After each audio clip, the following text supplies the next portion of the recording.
Well, hello there, scholarly gamers. It's that time of the week again. It is, of course, time for Jungle Drums. I'm joined by my good friends and fellow gamers, Gimboyd and Sergeant J. Hola. Hello. How are we doing this evening, gentlemen? I've been sick nearly a week. You've been sick all week? Pretty much. Oh, yeah.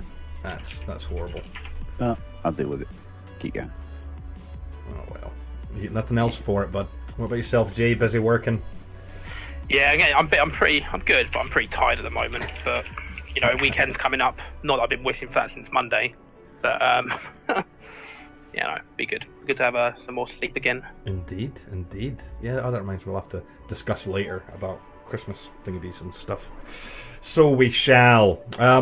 Right. So this week, gaming news. What we got? Well, a big one this week was to do with Destiny 2. So again, this is as per usual. Most of the articles are floating all over the internet, but this one I sourced from WCCF Tech, and this was to do with this week's cancellation of the Curse of Osiris live stream. The Curse of Osiris DLC is upcoming. It's December 5th. It's coming out. Is that right, guys? Yes, it is next week. And so in the weeks prior to that, they've been doing these little kind of taster reveal streams where we get little tidbits of information. But lately, online, whether that's Reddit, Twitter, probably even Facebook, the Destiny community has really been up in arms about the state of Destiny 2. So much so that Bungie decided to cancel their Curse of Osiris livestream to instead focus on addressing the community's concerns regarding Destiny 2's endgame. So what happened on, was it Wednesday or Tuesday that went up? I think it was Wednesday. I want to go with Wednesday because I don't remember seeing anything on Tuesday, and I usually keep a close eye on all the Reddit and Destiny news, so yeah, I could be wrong. I think it was Wednesday. And on Bungie's official website, this massive blog post appeared, basically detailing some of the ways that more dedicated players will be able to get more out of their playtime in Destiny 2. Now, if we're honest, it would probably take us a hell of a long time to go through each individual one and discuss at length. And that is definitely not my intent for this week's Jungle Drums. I think we've done enough Destiny 2 specials in the past.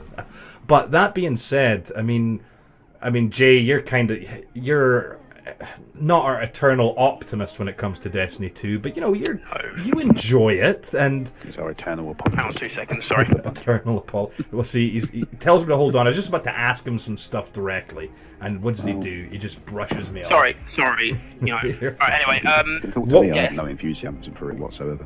What stuck out for you, Jay? What are the big things that you took from this blog post that came out? Well, I think it's quite interesting to see them say what they've got coming out in this December update and what they're pushing to the new year. Mm-hmm. I'm taking what they're pushing to the new year with a pinch of salt, because I'm hoping that will be we're pushing it to the new year, not we're going to say this to make it look like we're doing something. For me, the big pick outs were partly private matches for the Crucible, because I understand this came in very late into Destiny 1's life cycle, but I'm really surprised that was not with Destiny 2. To begin with, so that's quite a that again, that almost seems like a try and win the players over with that one. Personally, I feel it should be in the beginning. What else was there? The improvements to the Iron Banner and faction rallies. That again, pinch of salt. We'll have to see what it's like. That is coming out in the December update though. So which I know they've said about the fact that having ornaments unlocked for them, and the fact that you can obviously leave your stuff on there. Mm-hmm. Not use the word improvements in their actual real details. Quite interesting would be the ornaments that unlock by completing objective specific to each set, and they're permanently unlocked account wide. So that's quite an interesting good change in terms of the ornament side of things, because obviously back in Destiny 1 your ornaments were a one-time use only. Obviously that piece of gear constantly had them, but it was, if you picked up another armor piece or weapon piece, you'd have to get another ornament to apply to it. Yeah, correct. I can't remember if they changed that towards the end of Destiny 1. I do not think they did. No, they didn't. It was still... One thing for me which kind of shined quite a bit, which was interesting. I don't know if they've got it here. There's two things. First of all, the emote wheel that they're still working on. Yes, that's something that, oh my god, the community's been asking for that since day one, and people were blown away that the PC version didn't come with that right away. I'm again, that's another thing that's very surprising, that it was not something that wasn't brought out in Destiny 1. I, again, kind of understand with console holding back.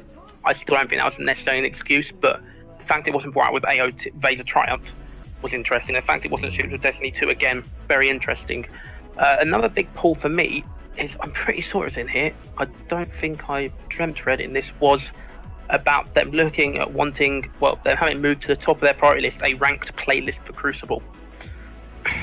Now, that sounded quite interesting, but how they go about that will be very interesting again, because it'll be a lot of, will there be, with seasons, it would make sense for them to have with that an end of season reward, depending upon where you placed. Mm-hmm. It'll be interesting to see if they do a solo queue and a team queue, which I hope they would do, because I could see solo players, if they didn't have those as two separate entities, because most games do them as separate entities. I would be very surprised, or at least if they don't do them as separate entities, they sort of have a lot of behind the scenes logic that states, if you're queuing solo, you're very likely to be matched with other solo players, because otherwise what will happen in that will be the exact same that happens in Crucible at the moment, is you're getting pop stumped by pre-made 3 or 4s when you go in solo, which doesn't make Crucible fun. That will not make that fun either. Two other big pluses, again, faction armor and weapons being able to unlock some legendary shards and faction tokens, and that Xur is now selling the Fated Engram, which will give you a exotic that you don't own. So obviously if you've got a pool of 10, it will pick out that pool of 10 apparently. A simpler version free of coins, which I don't know if that's really, I feel that shouldn't have been brought back. Yeah, because to be fair, well, okay, maybe not now, but it seemed initially like exotic engrams just, came quite often. At least it felt that way. But no, I know what you mean. I'm not sure if that's a good thing or a bad thing. I think for PC players, it might be good. So what are you going to say, Joe? The exotic engrams, they felt like they came quite often, but the problem was they always turned into the same things. They would help points. Yes, allegedly they were also scanning, and there was more of a chance of them giving you something you didn't already have, allegedly. This is why I find... I didn't have Vigilance Wing, ever. Ever, yeah. This is why I find the introduction of the Free of Coins very weird, because for new players, it's great. For older players, in terms of, for example, a lot of the console players have been around since the beginning. Mm-hmm. Most of them have most of the weapons, so for them, Fated Engram is the way forward. And unless they need stuff from exotics, because again, dismantling exotics I don't really think gives you much extra than dismantling a legendary. So unless they just want to spend their legendary shards, which is what it seems to be, just to get exotics to dismantle, for me, they seem pretty useless. They became useless in Destiny 1 anyway, don't get me wrong on that. But parts for the gunsmith as well. Destiny 1, you had exotic shards, and they were useful. So having 3 coins to get exotic engrams was useful, but I don't see that. I've got most of the exotics in the game from what I'm aware of. I will not be buying 3 coins, the simplistic 3 coins, because I don't see the need for it. I don't need to use them. No, I think it's interesting how you say where this blog post was massive, right? There was a whole lot of information there, but it does seem like the majority of it is really further down the line. Yeah. Because when it comes to December, funnily enough, if you look at the fine print, and actually there's the December 5th update when Curse of Osiris launches, and only some of these updates will take place then.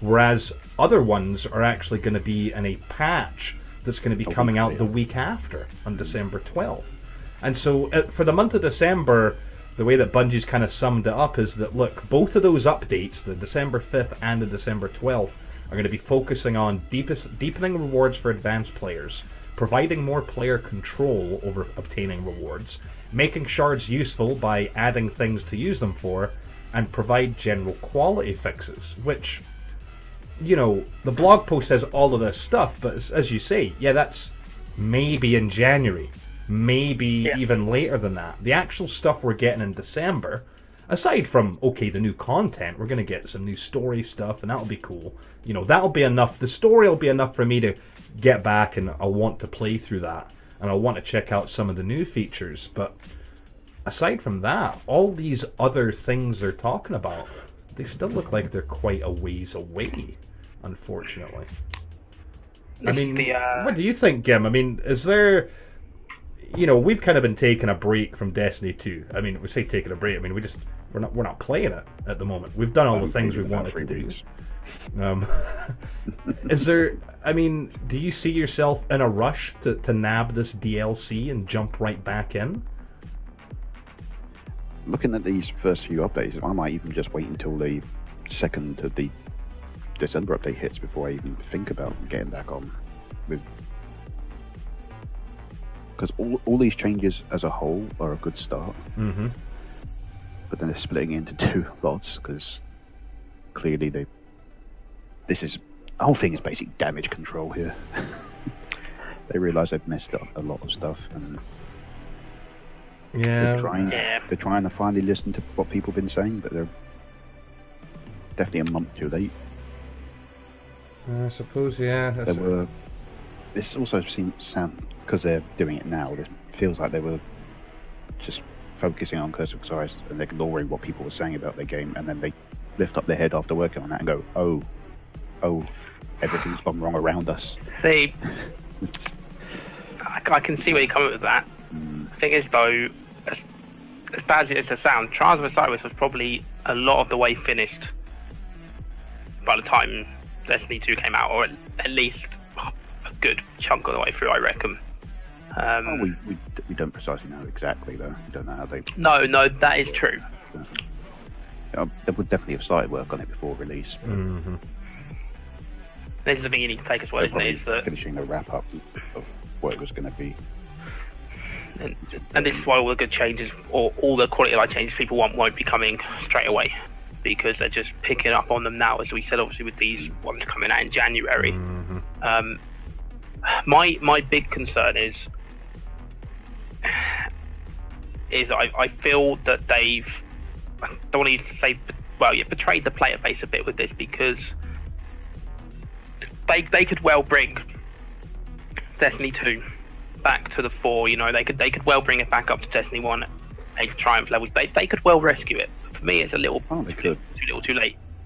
Well, it's funny you say betrayal, Jay, because look at just the other week there, when it was this huge controversy when everyone found out that Destiny 2 was actually scaling back XP games for those hardcore grinders, right? And I mean, that's really...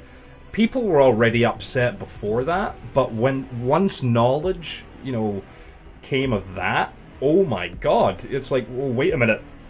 So they on purpose, they were hindering the hardcore players. Yeah. And it's like, whoa, well, hold on. This kind of brings in a whole question of, well, what else is possible? Remember when we talked about that whole algorithm that, that had been developed for and we would say, there's no way they would sneak that in. There's no way that, well, is that really the case? I mean, look at this shit that was snuck in there. Yeah. They basically hid it from the player base, and that's the real issue. Yeah, that is the big problem. Also, with it being XP, the only thing in XP in Destiny 1, you actually have to level up your weapons. You don't do that in 2. The only thing XP gives you in 2 is the Bright Engrams. Yeah. It just happens to be the thing that you buy with microtransactions. Yeah, it's funny that. Yeah. Obviously, just a coincidence. Obviously. Obviously, I mean, really they wouldn't extend the playtime in the game. They weren't trying to get you to buy it. I reckon it was a combination of both. No, in all seriousness, Jay, it wasn't a combination. That's definitely what they were doing. There's no ifs or buts about it. That's definitely why they did it. They got caught with their trousers down, And And they got caught with their hand in your pocket. That's what happened. and they're trying. I think this is what this blog post was all about. Is, as you say, they were trying to repair some of the damage that they've done, because they know they've let the community down. When even some of the most staunch supporters of Bungie and of the Destiny franchise are actually taken to social media, you know, and venting their concerns, and you know, it's just. And it's also turned the whole community as a whole a lot more toxic. Oh, So guys on Twitter who's been saying this is unacceptable. Yeah. Oh, I like this one thing they did, and then they get jumped on. It's like, you're apologist. It's like, yeah. Oh, you're a Bungie shill. Yeah. Same person that's been bad mouthing them for a month, and then say they like one thing, and then they get jumped on. Seen a lot of that. It really is a bad community, and part of you makes you wonder if the reason Bungie have suddenly, this is going to sound quite bad, and I could be looking at this the wrong way, but the timing of this happening with what's currently going on in the gaming world is quite coincidental, and that's quite interesting. They're looking over at EA and DICE and going, "Oh, yeah, we dodged a bullet there. Maybe we should continue to dodge bullets by fixing some of this stuff." Exactly. Because make ourselves look good. 2 was the straw that broke the camel's back, and Bungie was definitely on that very camel's back as well for them. So yeah, no, fair point. They contributed to the current shitstorm. Absolutely. No, but well, we'll just have to see. I mean, as you say, I mean, on the 5th, there's not that many changes coming in, but at least we get that new DLC. So, I mean, no doubt, I'll jump on, have a look at the story, see what it's all about, and whatnot. But there's other things that are coming out around that time as well. So, I'll have plenty other things to play. But I'll definitely revisit it. I'll definitely see what is actually going on. Very big quick question with all this is, because obviously what's happened with Destiny 1 and Destiny 2, Bungie are going to probably inevitably release Destiny 3. Rusted, do you think will feel towards that, considering they got rid of most of the changes from Destiny 1 with Destiny 2?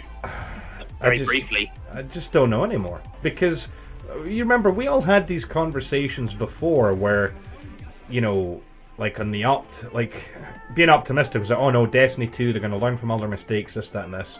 And then certain people were saying, no, look, they're gonna follow the same roadmap. The DLCs are gonna be the same kind of size, and I think even then, I'm not convinced that the base game of Destiny 2 has more content in it than the base game of Destiny 1. I'm still not convinced of that when you look at missions. I mean, I know, okay, you've got lost sectors and all that other stuff, adventures and whatnot, but as far as actual missions, I don't know. I'm just not convinced. And I'd like to think that Destiny 3 would be their opportunity to really get it right. And there's just so much we don't know. You know, we blame Bungie for a lot of things, and it's interesting because when you look at Destiny 1, there was a time there where people weren't blaming Bungie. They were blaming Activision. Yep. And they were saying, oh no, it's because of them. They're the puppet masters. You know, they're the ones controlling everything behind the scenes. And nobody seems to be saying that anymore. You know, it's as if... Bungie would have...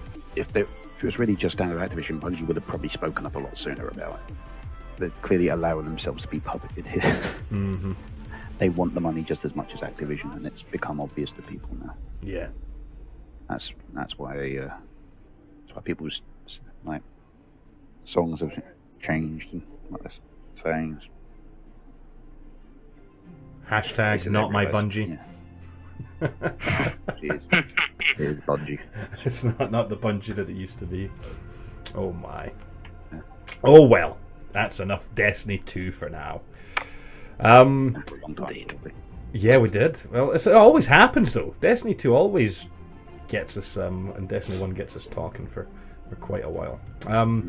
Nothing good. About a quick bit of hardware, also from WCCF Tech. This is a rumor, so please take it with a pinch of salt, but I've actually seen multiple sources for this. Now, look, it's not been that long since the 8th gen of the Intel processors came out. As a friendly reminder, the i7 8700K is a 6-core, 12-thread processor. It's a really lovely bit of kit, really, really good. What's quite interesting is, and you'll appreciate this, Jay, since you've got older hardware, is that, yeah, okay, more threads and all that, that's great for all this kind of streaming and making videos and stuff. But when it comes to just straight up gaming, I was looking at some really good benchmarks the other day where they took a 4th gen i7 like the one I've got, and a 5th gen, a 6th gen, a 7th gen, and an 8th gen, teamed them up with a 1080 Ti, and we're looking at the differences in FPS at different resolutions. And there really wasn't that much of a difference. We're talking single-digit percentage differences. So when you get into, if you have a modern i7, and for, some of the i5s as well, you don't necessarily have to upgrade for gaming. If we're talking about just gaming, but of course for productivity, these faster and more cored chips definitely do help. But I just thought it was a little interesting thing that I'd seen the other day. But yes, onto this rumor. The 8th gen chips are not long out, and already we're starting to get details that will have been leaked about the 9th gen. So allegedly, the 9th generation Core i7 9700K is to pack 8 cores and 16 threads. And allegedly, the i5 will have 6 cores with 12 threads, and the i3 will be a quad core with 8 threads. Now, I'm not sure I believe that the i3 is going to go that route, but I can imagine the i7 jumping up. I mean, I have a feeling that Intel wanted to get an 8-core, 16-thread mainstream processor on the market sooner because Ryzen, AMD beat them to that punch. Yeah. You know what I mean? Because people tend to think that Intel's being reactionary, but with the 8th gen, I don't think that was. I mean, we discussed this before in a previous Jungle Drums where these things aren't just made overnight. No, exactly. So research and development takes time, and they were probably developing their 7th, or even their 6th gen at the same time that Ryzen was in development. But no, it's quite interesting that the, again, this is just rumoured, but they keep saying that, look, the 9th gen flagship i7 is going to have 8 cores and 16 threads, and that'll be amazing. I mean, that'll be a really good chip. But the i5 and the i3, if those rumors are to be believed, I mean, that's really, really nice. I mean, i3s are pretty affordable in the grand scheme of things when you compare them to i5s and i7s. And if you get an i3, that is a quad core with 8 threads, I mean, that's what i7s used to be, when you look at the 7th gen and earlier. So that could be quite a really nice bargain. It could be. Very, very interesting. The 9th gen, of course, is still going to be Coffee Lake, which was the 8th gen. So I don't know if these will require new motherboards or not. Because it's basically going to be a Coffee Lake refresh. So they could very well work with the same motherboards. But then again, if they're adding more cores, I'm not sure that the current motherboard technology will work. Well, this is the thing, isn't it? Because we discussed this again in our previous Jungle Johns about the fact that a lot of people are upset with the 8th gen, I believe it was, coming out and them requiring new motherboards, was it, if I'm correct? Yeah, the 6th and the 7th were interchangeable, but then when the 8th came out... You'd hope they'd think of the move of, if this has all just come out, we don't really want to be almost pissing on people and going, yeah, you need to get a new motherboard again. But at the same time, you could look at the other side of the coin, which is say different amounts of threads and whatnot. Yeah. So I mean, they could. What I can foresee happening, I would hope that the architecture's there where you'll be able to use those motherboards with like a BIOS update or something. Yeah. But no doubt they will come with a new series of motherboards, because they always do. They did the same with the 6th and the 7th. They came out with a new series, even so they were compatible with both processors. So they'll probably do the same with the 9th. I would think, but again, we'll just have to see. I don't have any.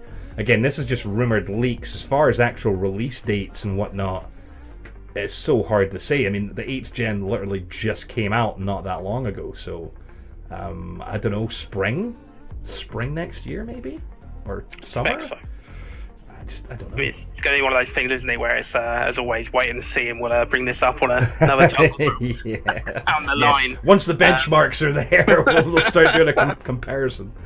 You know me all too well. Oh, I do. But no, it's quite interesting because they're accelerating the rate at which these new architectures and new hardware is coming out. And to go back to what I mentioned earlier about that comparison video that I'd watched, it's just amazing that in the world of gaming, a CPU isn't, you don't have to upgrade your CPU every other year.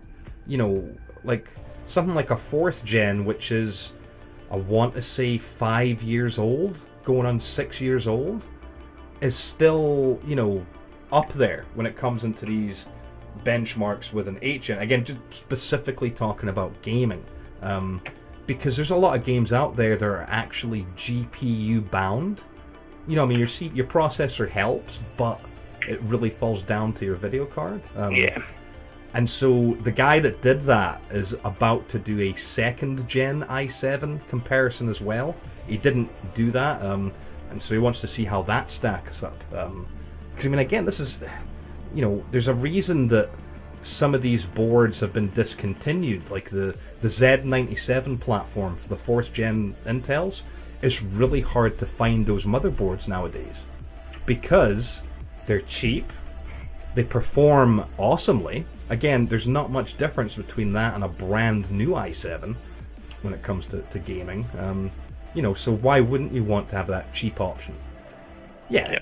A lot of folk want a future-proof and whatnot, but at the same time, if you're just going to be gaming, then why the hell not? Oh well. Speaking of gaming, our next article is from kitguru.net. This has to do with the Star Wars game, right? If you remember, quite a while back again on a previous Jungle Drums, we discussed Visceral Studios being shut down by EA. That was back in October. Murdered. Yeah, they were completely annihilated. Strangled in their sleep by EA. That is such a dick move. They do it all the time. And so I'm pretty sure we did briefly discuss the Star Wars game back then as well, saying that Visceral was working on this Star Wars game, and then when EA shut down Visceral, they then took that game and gave it to a new team to continue working on it. But as far as I know, is that game even still in progress again? What Visceral was working on? Yeah, the Star Wars one that Visceral was working on. Apparently EA is going to gut it and turn it into a games for service style thing, which is not what it was going to be. It was going to be a story-driven linear. Yeah, they brought Amy Hennig on behind. It was behind the original Uncharted games. Mm-hmm. Some of the best linear experiences in gaming, and they didn't want a linear game. I find this weird. Because this is what the quote has, is that the EA's chief financial officer said that the game was too linear for modern tastes. I get that it's not really a fad. Come on, we all enjoy open world games. Let's be honest. We like that freedom, right? We do enjoy that. But that doesn't mean that I hate a game that's linear. If a game has a good story, and it's story driven, and it sucks me in and I want to play through it, I can live with a game being linear as long as it's a good experience. And I don't understand why they think, oh no, nowadays people don't want to play linear games. Do you want me to explain why? Yes, please. Because they can't put microtransactions in it. Oh, they can. They'll find a way. This is EA. No, it's quite funny. Like a dick for saying that, but it is true. You could be onto something. The chief financial officer, Blake Jorgensen, claimed that the publisher wanted to push gameplay to the next level. which sounds good. I can see Visceral making a statement like that they want to push gameplay to the next level. But but he says that, look, Visceral's game felt dated due to its linear. EA saying they want to push gameplay to the next level. Was it? Oh, it's okay. It's because whenever I said the public, I was thinking he was referring to them. So okay, he's saying that he wants to push it to the next level. Okay, but that's just, it's just, so it's just quite interesting. Then he goes into what a further kind of, well, I suppose character assassination's a bit strong, but stating that Visceral was down to about 80 people, which is subscale in our business. And the game they were making was actually being supported by a team in Vancouver and a team in Montreal because of that subscale nature.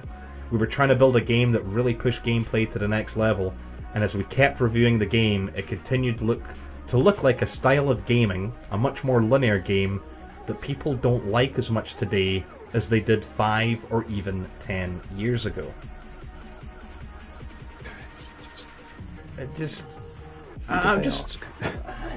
What focus test group did they ask? Because that focus groups never work. I'm just really curious about that. I mean, I'm trying to think in the last year or two if there's been any really big AAA titles that have done really well that are linear in the grand scheme of things.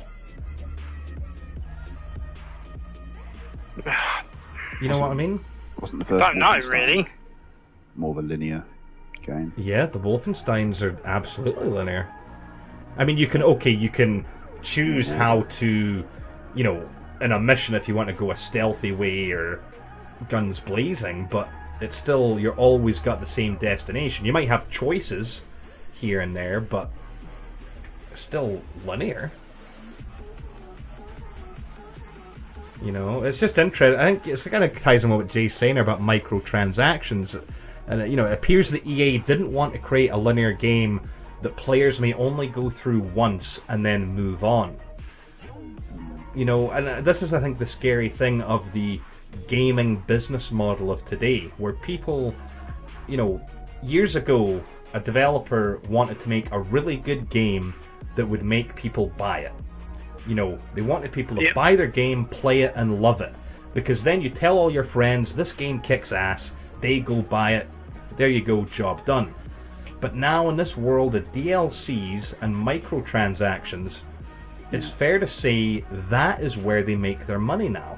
They don't make it from game sales. They don't just want you to buy the game, they want all of your time as well. Yeah.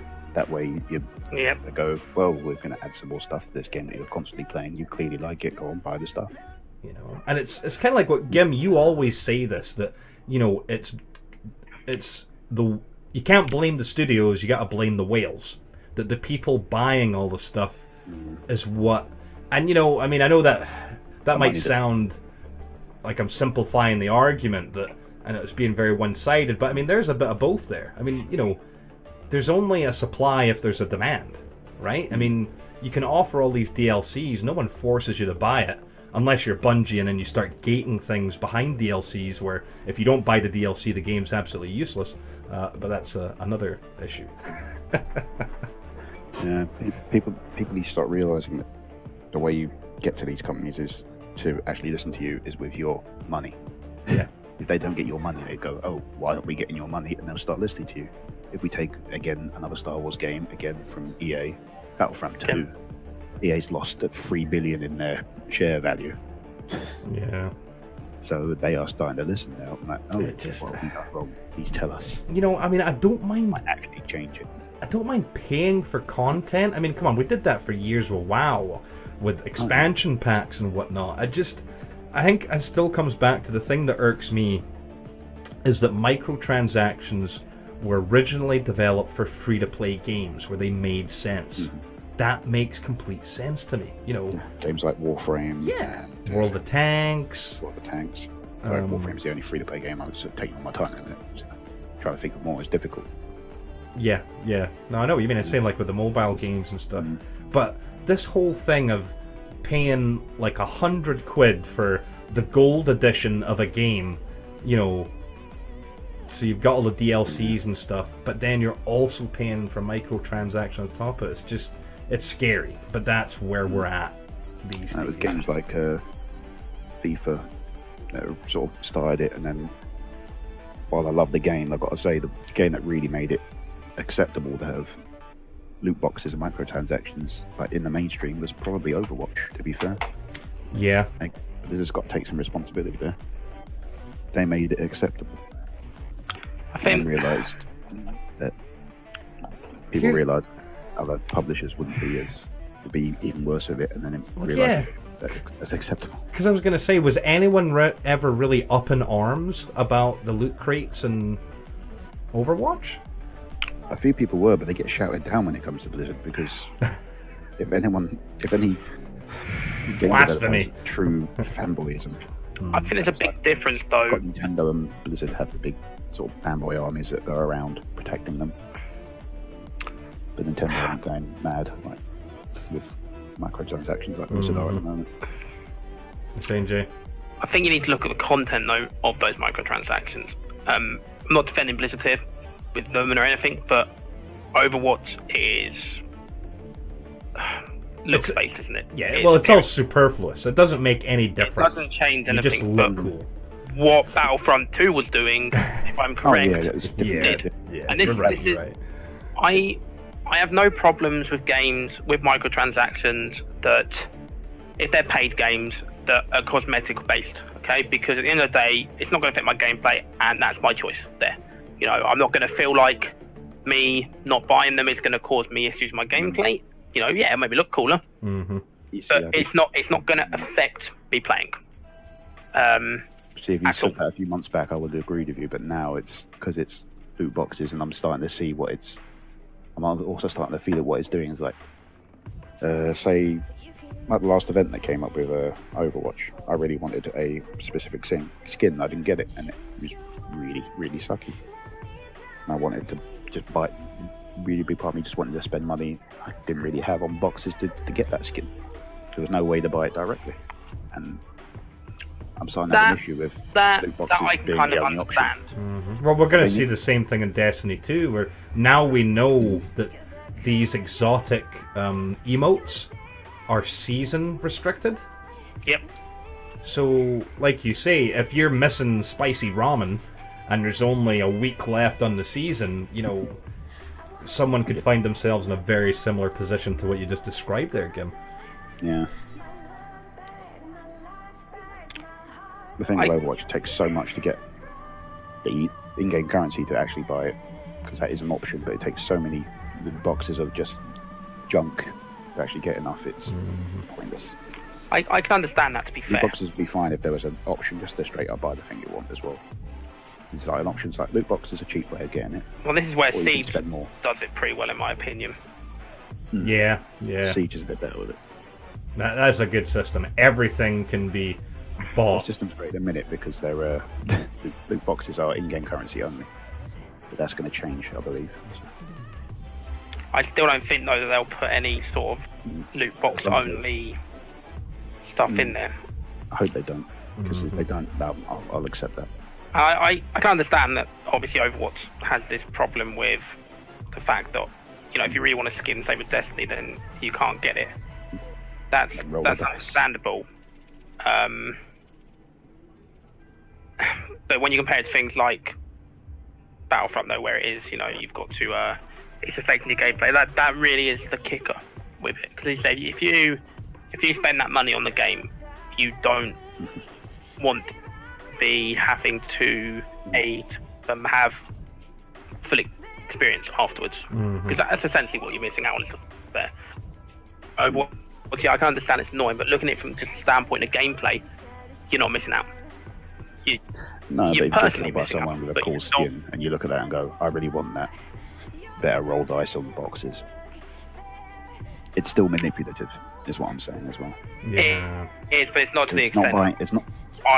I've paid for this game. I think it can be as bad, but it's not like buying power, I admit. But in like recent times, I've seen more and more, and you're starting to get countries looking into it and going, this might actually be considered gambling and stuff like that. I think it was the state of Hawaii Yeah, we came out and covered said that. We need to sort these predatory business practices out. Because of children. Actually, because with that, even then, there was some people just susceptible to it as well. Gambling addiction's a thing. It's a shame. But yeah, no, loot boxes have definitely been a big trend of 2017. And speaking of trends of 2017, I came across an article from The Guardian, which was talking about the top 10 gaming trends of 2017. Specifically talking about how, as the video gaming culture is beginning to tighten its grip on the mainstream. I mean, we've discussed this before, guys, how, it's a little bit more socially acceptable now. People are discussing their games in public, like COD is, you see it on TV, people talk about it. It's a reference that just people who don't game understand, right? And 2017 marked some interesting developments where games and their themes were becoming much broader and broader. So it's really, really quite interesting. There's some been really good steps this year. One of the big one was the recognition of things like mental health. A prime example was Hellblade: Senua's Sacrifice that was developed by Ninja Theory. I'm pretty sure we've got a review of that on the website. I'm sure one of the was it Tara or someone? I'm sure someone had done a review of it. I know the Scully Gamer himself had played through it, and it was an amazing game. And the developer Ninja Theory actually worked with neuroscientists and people who had experienced episodes of psychosis to create its game. And that game, unfortunately, it's only available on PC and PS4. Also had a female lead, which is another great thing. We're seeing a lot more of that nowadays. And that game on World Mental Health Day, all proceeds of the game that were sold on that day specifically were donated to Rethink Mental Illness, which is a mental health charity, and they raised more than £60,000. It was it's nice to see more recognition of things like that. I mean, mental health, the hashtag mental health or mental health awareness has been quite up there in the forefront all of this year. More people are talking about it. I've seen it on Twitter, I've seen it on YouTube, I've seen it on Twitch and Mixer. People are talking about their anxiety, they're talking about their depression, they're talking about the issues they have. And it's really nice to see, because, I mean, let's be honest, what do you guys think? Especially years ago, not just games, but just media in general, like, TV, papers, they shied away from that type of stuff. No, it just got kind of swept under the carpet, and it seems that the gaming world has always been, or the gaming medium rather, has always been one of the last ones to kind of get things like that. You know what I mean? Like, it just trickles through slowly.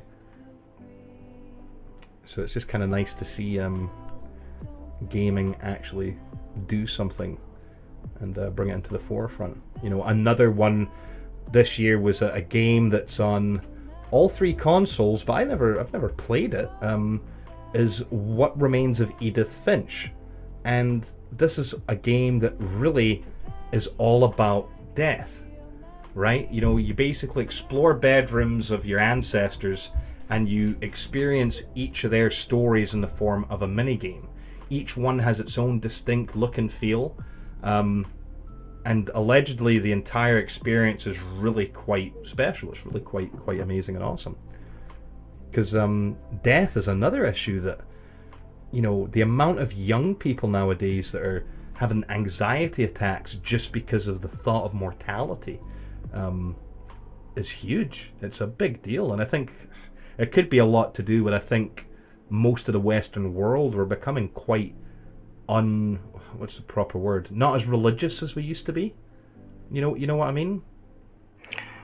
I think what's quite interesting about it all is, as you say, gaming's always been quite far behind with this sort of stuff. But if you look at taking risks for games, has been not a lot of people like doing it. That's why you see a lot of indie games being the sort of not innovation side of games, but like a lot different. I don't mean, the pioneers of taking a And chance. the other thing as well is with all like the stuff of like death, or well, death not so much, but like mental health and stuff like that with the other games that are out there. I think as a whole, that's become a lot more recognised as a problem, and therefore it's a lot easier to bring stuff related out to it to tackle the problem or show it as such. Because 5-10 years ago, if I'm correct, I could be wrong here, but if I'm correct, mental health wasn't exactly something that was really looked at. You know, people didn't necessarily think it was a problem, or it didn't have that kind of big mainstream of actually it is, or this big of a following, or this big of a support. You're right. You're right. It wasn't talking. People would go to the doctor saying, "I'm depressed," like just a normal doctor, not a mental health specialist or anything like that, and being told, "Oh look, get a grip." You know, it's like what? And so if you think from a game company, developer, publisher, they're going to think, that probably won't sell because, you know, nobody, I don't want to say the word cares about it, but it's weird, you know, people be like, why would I play a game like that? But It's because it's stigmatized.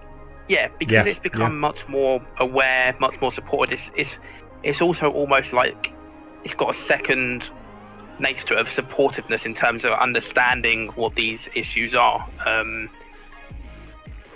Underlying issues, whether or not that's been done on purpose, different story, but that's there. And again, I think that's the reason why these sort of games have now become much bigger. I mean, you're right. They're kind of you know, it's not modeling or reflecting, but it's kind of tying in with culture. You know, like with modern days. I mean, another prime example of gaming is when it comes to do with, you know, like LGBT identities, right? I mean, gaming always had a really bad reputation when it came to diversity, and I mean, this year alone, PlayStation had sponsored Pride in London. There's all these other crazy games. Like I know, I'm sure one of the guys was playing Dream Daddy, which is you play as a single father looking for love with other fathers. You know, it's a dating a dating game, men seeking men, and it's like, you know, it's super funny and it's quite a cool game. Then there's the more edgy The Tea Room, which is about the risks for men cruising public toilets for trying to hook up. The game's set in the 60s, to put that in context for you. You know, so like you say, just kind of as things get more public, I suppose, as you say, Jay, like when people are more aware of these things, it's nice to see that gaming is trying to reflect, you know, current cultures. The thing is, though, and I hate to say this, and I don't want to seem like I think this, you've got to look at the other side. Are some companies partly jumping on this to boost themselves? I know that's a really I know what you mean. Bad thing to say. There's always going to be people trying to extort or take advantage of a situation, I suppose. And I don't want to jump on Blizzard with this too much, but one of the Overwatch characters. I mean, how long had Overwatch been out till they decided to make that information public? Yeah, I know what you mean. Now, I said I'm not saying that these companies necessarily have these. Oh, you know, let's jump on the bandwagon to try and get more press, publicity, and whatnot. I think it could happen. I'm not saying it does. Mm-hmm. No, yeah, I get what you're saying. You know, it just makes sense when all these other games are saying, "Oh, look, you know, we have this and we have that," and they just go, yeah, us too, yeah." I guess see where you're coming from. It's starting to feel like they just put it in just to tick a box sort of thing, which isn't. It's not the way you should do it. Yeah, no. Yeah. No, so I mean, some other big things for 2017. A game that I've watched people play and I really want to play it myself is Nier Automata, which has been described as the sleeper hit. It just kind of came out from nowhere, and everyone that I've talked to, I believe our copy editor has this game and he absolutely loves it. And he just says it's amazing. It's just completely amazing. There was the game Nier before it, and it was also linked to Drakengard as well. Okay. And those games always had their cult followings, but it sort of exploded with Automata. It was interesting. But You know, I Yeah, mean, if you look into the Drakengard connection, it is crazy, completely insane. But it's really weird. But yeah, it's incredibly interesting how it just sort of exploded with this one game, considering it's been around for a while. oh yeah, big time. It's a thing. Big time. Some other big developments, of course, this year was the Nintendo Classic Mini and the SNES Mini, basically. You know, the SNES Mini. just showing that once again people want this whole retro experience, but whether or not Star Fox 2 though. I know, but Every other Star Fox game is a remake of the original Star Fox, except for Star Fox Adventures, which is really weird and shouldn't be a Star Fox game because it wasn't originally. Another game that this article references, and I find that quite funny since we actually were slating the hell out of it. It was Destiny 2, because the article says that, you know, hey, Destiny 2's, you know, hugely popular game, you know, got a sequel and it's improved on a winning formula. The story's better than its predecessor. Charlie Sheen sort of winning formula. But no, I mean, I think it's fair to say that was probably one of the biggest games that people were looking forward to for this year. Yeah, it was super hyped. Like Unfortunately, on the disappointment that's followed it. Yeah. Was this article written? Another trend of 2017, according to the article, was that indie games have been. Well, come on, since you know Hellblade that we were just talking about, that's technically an indie game. You know, the ones I mentioned here as well. Oh yeah, I should have played that. Really. Cuphead. I need to get hold of that at some point because that's probably really good. But yeah, I might end up getting around to playing that because the aesthetic alone is just as beautiful. Just how difficult it is apparently, and that's Tacoma as well. Yeah, that is one. Yep. I should have had a look at that, but I didn't like the games that they made, like Gone Home. I understand. I'm not part of that demographic they're going for, but that sort of game is sort of like the walking sim sort of thing. I mean, they're not from this year, but I mean, I've got a whole collection of indie games I can think of that are amazing. Things like Hyper Light Drifter and Fury. I just started playing Fury a month or two ago, and Fury is just amazing. Yeah, I want to play Hyper Light Drifter now you mentioned that.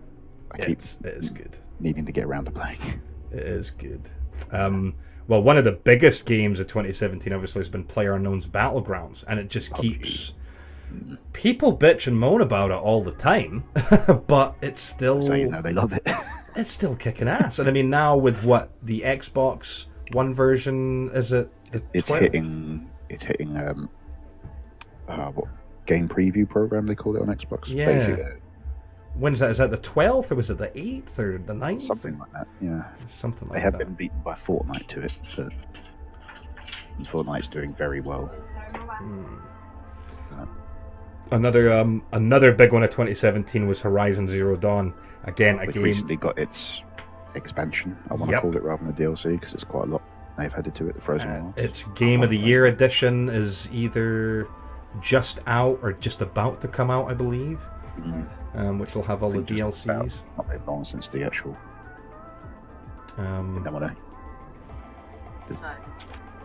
So that was another one that. Why they're considering that a trend was because it had, you know, this awesome premise of a world in which, you know, a woman takes on robotic dinosaurs with a bow and arrow. I mean, it's just when you sum it up that way, you're like, okay, that kicks ass. You know, yeah. But the story is supposed to be just amazing as well, and graphically, it does look stunning. It just looks beautiful. I watched it, as I said, mentioned earlier before the thing. I watched a bit of it being played, but I didn't want to watch too much because it started to shape up as something really engaging, and I want to experience that for myself. Because that is PlayStation. Yeah, that's an absolute PlayStation exclusive, right? That's never coming to the PC or anything. I'm not sure if it's been ruled out for PC, but because Sony's been better at allowing their games to go to PC as well. As earlier, Nier Automata was PC as well. There's some other games that are also going cross-platform, basically. Yeah. But because, unlike Microsoft, they don't have their sort of hand in the PC market and getting as much out of it as Microsoft are. They a bit more tenacious about holding on to their exclusives. Yeah, that's fair enough. Whereas Microsoft is that, yeah, put it on both. We profit either way.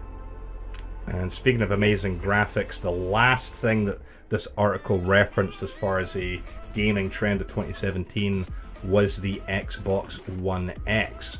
The Xbox One X has actually done really well in sales, and I have to say it's one of these things that, you know, I think some of us were a bit skeptical if it was going to deliver on its promises, but so far so good.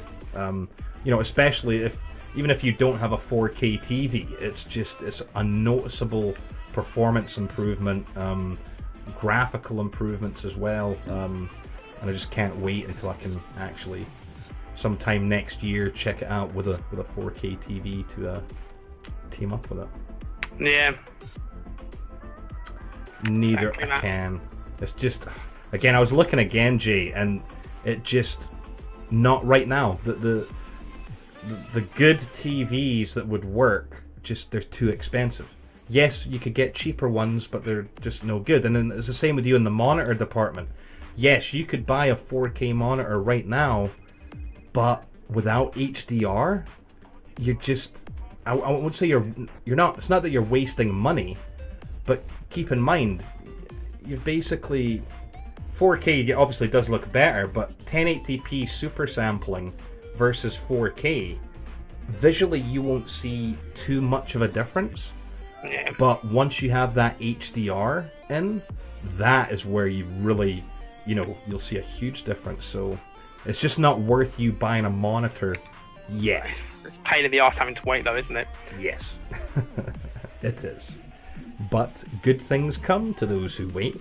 Exactly. Because then prices will come down as well. So good to you waiting for Destiny 2. I mean, what? Wait, what? Right, well, hey, I think that does it for this week's edition of Jungle Drums.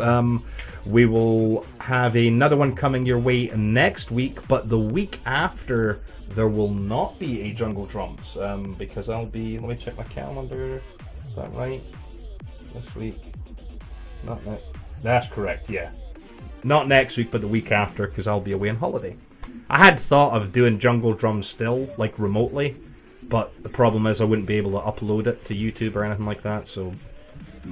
and it's your holiday. It's my holiday as well, so yeah, there's no point. There's no point. I'm off. But no, so we'll have a Jungle Drums next week, and then after that, I don't know, during the Christmas holiday season, if we'll do many. We might have to just take a little bit of time off to just chill, because I don't think there'll be much in the world of gaming and tech news during the holiday season.